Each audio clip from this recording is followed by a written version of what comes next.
Hello everyone, आप देख रहे हैं चैनल इग्नू इन्फो।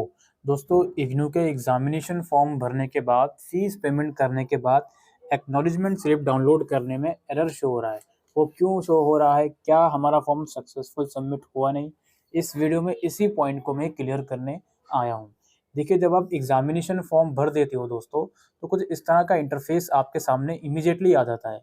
तो आप इसको इमीडिएटली स्क्रीनशॉट लेके रख लो, लेकिन बहुत से केसेस में बच्चे इमीडिएटली स्क्रीनशॉट लेकर नहीं रख पाते। तो अब क्या करें जी? अब हम डाउनलोड करने जा रहे हैं, तो वहाँ पर एरर आ रहा है। अब जैसे फॉर एग्जांपल ये इग्नू की वेबसाइट है। पहले तो मैं आपको ये बता दूँ कि आपका फॉर्म सक्सेसफुल हुआ या नहीं हुआ, ये कैसे पता चलेगा? तो ये इग्नू की वेबसाइट है।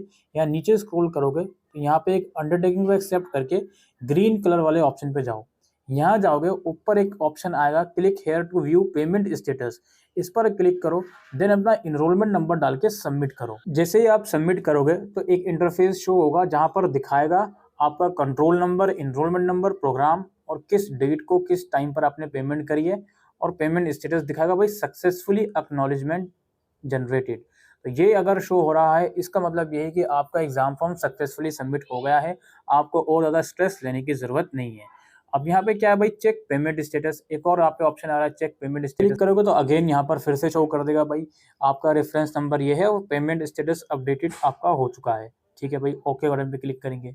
इसके बाद वापसी अगर हम एग्जाम फॉर्म वाले पोर्टल पर आके वापसी इसी लिंक पर जाके इस बार यहाँ इनरोलमेंट नंबर और डेट ऑफ बर्थ डाल के सबमिट करेंगे, तो यहाँ पर आपका कंट्रोल नंबर अगर आ जाता है लिखा हुआ, तो इसका मतलब ये है कि आपका जो एग्जामिनेशन फॉर्म है वो सक्सेसफुली सबमिट हो गया है।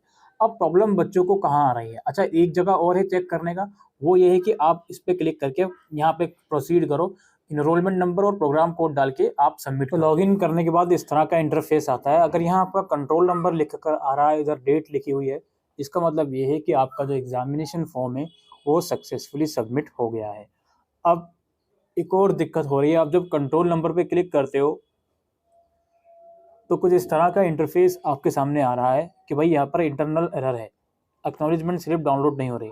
हमने पेमेंट करने के बाद इमीडिएट स्क्रीनशॉट नहीं लिया था, लेकिन अब जब स्क्रीनशॉट लेने जा रहे हैं, अपना रिसिप्ट चेक करने जा रहे हैं, तो वो डाउनलोड नहीं हो रही। तो उससे क्या कोई फ्यूचर में प्रॉब्लम होगी? देखिए, फ्यूचर में प्रॉब्लम तो नहीं होगी, और ये जो एरर आपके सामने अभी नज़र आ रहा है, ये इन फ्यूचर अपने आप ही ठीक हो जाएगा कुछ दिनों में। तो आप एक दिन के बाद उसको दोबारा से चेक कीजिएगा, तो ये एक्नॉलेजमेंट स्लिप आपकी डाउनलोड हो जाएगी। बस मैंने आपको बता दिया कि अगर पेमेंट सक्सेसफुल हो गई है तो क्या चीज़ें शो होंगी। पेमेंट स्टेटस वाले ऑप्शन पे जाकर अगर वो चीज़ें शो हो रही हैं, कंट्रोल नंबर वगैरह आ गया, तो इट मीन्स आपका जो एग्जामिनेशन फॉर्म है वो सक्सेसफुली सबमिट हो गया है। अब एक और चीज़ मैं आपको इस वीडियो में बताना चाहता हूँ। अब देखिए, आपने जैसे ही एग्जामिनेशन फॉर्म भर दिया लेकिन आपका कंट्रोल नंबर नहीं आया, तो क्या करें जी? तो पहले तो इग्नू ये बोलता है 72 आवर्स का वेट करो। अगर फीस पेमेंट हो गई है और आपका एक्नॉलेजमेंट स्लिप नहीं आई, एक्नॉलेजमेंट स्लिप तो अभी किसी की भी नहीं आ रही, कम से कम ये कंट्रोल नंबर अगर नहीं आया तो क्या करें? तो कम से कम 72 घंटे का वेट करो। 72 घंटे में भी आपका कंट्रोल नंबर नहीं आता या स्लिप नहीं आती, तो आपको दोबारा पेमेंट करनी होगी, और जो प्रीवियस पेमेंट है उसकी रिफंड की रिक्वेस्ट आपको करनी होगी, और ये ईमेल आईडी यहाँ पर मेंशन है। ठीक है, इतना सा काम आपको करना होगा। और ये काम वो बच्चे मत कर देना कि आपका कंट्रोल नंबर आ गया, जो मैंने अभी कुछ 1 मिनट पहले बात बताई कि कंट्रोल नंबर आ गया, स्लिप डाउनलोड करने में भी एरर आ रहा है, उनको ये काम नहीं करना। उनकी स्लिप कुछ टाइम बाद अपने आप ही डाउनलोड हो जाएगी। तो यही कुछ इन्फॉर्मेशन जो इम्पोर्टेंट मुझे लगी थी, जो मैं आपको देने आया था।